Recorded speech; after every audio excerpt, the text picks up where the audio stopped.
ನೋಡಿ ಇಲ್ಲಿ ಈಗ ತಾನೇ ಜಸ್ಟು ಇಲ್ಲೊಂದು ಕನಕಪುರ ರೋಡಲ್ಲಿ ಒಂದು ಆಕ್ಸಿಡೆಂಟ್ ಆಗಿದೆ.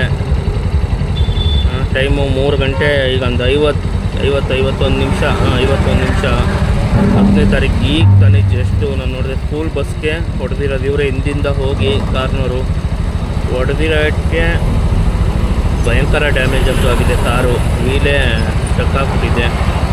ಇಲ್ಲಿ ನೋಡ್ತಾ ಇದ್ದೀರಾ, ಇದೇ ಒಂದು ಕಾರು ಈಗ ತಾನೇ ಹೋಗಿ ಹೊಡೆದಿರೋ ಅಂಥದ್ದು. ನೋಡಿ 2 ಏರ್ ಬ್ಯಾಗ್ಸ್ ಓಪನ್ ಆಗಿದೆ. ಏರ್ ಬ್ಯಾಗ್ ಇರೋದ್ರಿಂದ ಯಾರಿಗೇನೂ ಆಗಿಲ್ಲ ದೇವ್ರ ದಯೆಯಿಂದ. ಹಾಗಾಗಿ ಏರ್ ಬ್ಯಾಗ್ಸ್ ಇರೋವಂಥವನ್ನೇ ಕಾರುಗಳನ್ನ ನೋಡಿ ತೊಗೊಂಡ್ರೆ ಒಳ್ಳೆಯದು. ನೋಡಿ ಈ ಒಂದು ಹುಡುಗಿಗೆ ನೋಡಿ ಅವ್ರು ಶಾಕ್ ಆಗಿಬಿಟ್ಟಿದ್ದಾರೆ. ಅವ್ರಿಗೆ ಕರ್ಕೊಂಬರ್ತಾಯಿದ್ದಲ್ಲ ಅವ್ರಿಗಂತೂ ಏರ್ ಬ್ಯಾಗ್ ಓಪನ್ ಆಗಿದ್ದರಿಂದ ಏನಾಗಿದೆ ಅಂತ ಗೊತ್ತಿಲ್ಲ. ಬಟ್ ಅವ್ರಿಗೇನು ತೊಂದರೆ ಏನಾಗಿಲ್ಲ, ಆಕ್ಸಿಡೆಂಟ್ ಆಗಿರೋದ್ರಿಂದ ಏನು ತೊಂದರೆ ಇಲ್ಲ. ಬಟ್ ಆ ಒಂದು